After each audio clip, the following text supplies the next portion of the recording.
这是张艺谋导演的处女作《红高粱》，斩获当年的金熊奖。有人说，如果没有《红高粱》，想让世界看到中国电影，至少还要晚20年。在选角时，22岁的巩俐还在中戏读大二。张艺谋谈到与巩俐见面时的情形，第一印象是清秀聪明，不过作者莫言却担心毁在巩俐手里。莫言最开始是想找到一朵鲜艳夺目、水分充足的带刺玫瑰，而年仅22岁的巩俐却一脸的学生气，最终拗不过张艺谋。也许这就是缘分吧。九儿被土匪劫持，扭头求救似的看了一眼教父，于占鳌懂了，直接上去将土匪扑倒，伙计们一拥而上。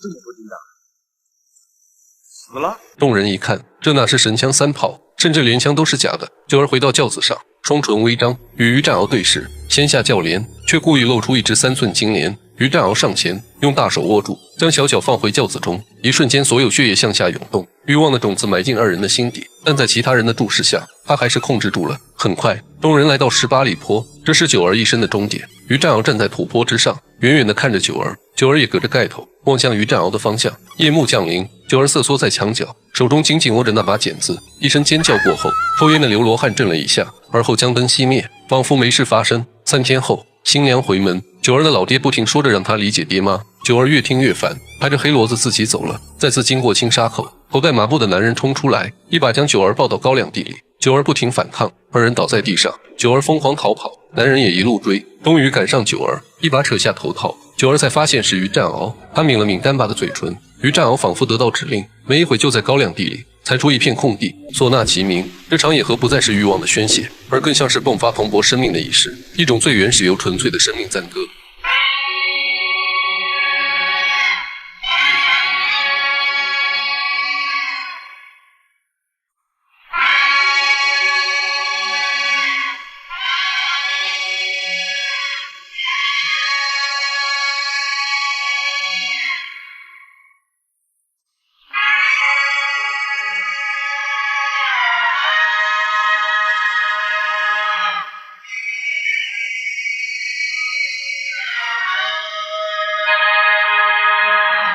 一顿激情滋润后，九儿骑着毛驴前进，于占鳌则在高粱地唱起歌，为九儿引导方向。这是张艺谋最擅长的，用情绪叙事。九儿的脸上出现笑容，仿佛生活又有了新的希望。姜文粗犷沙哑的歌唱，没有技巧，全是感情。妹妹，你大胆地往前走啊，往前走，不会掉头。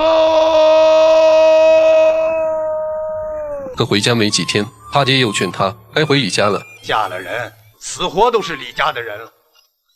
快吃，吃完给我回去。我走！你不是我爹，我没你这样的爹。你就想拿换一头大黑骡子，你给你的骡子过去吧。路上的九儿还不知道，18里坡的烧酒铺出了大事，李大头被人杀了，究竟是谁干的一直弄不清楚，成为一桩离奇的悬案。但想必你我心中已经有了答案。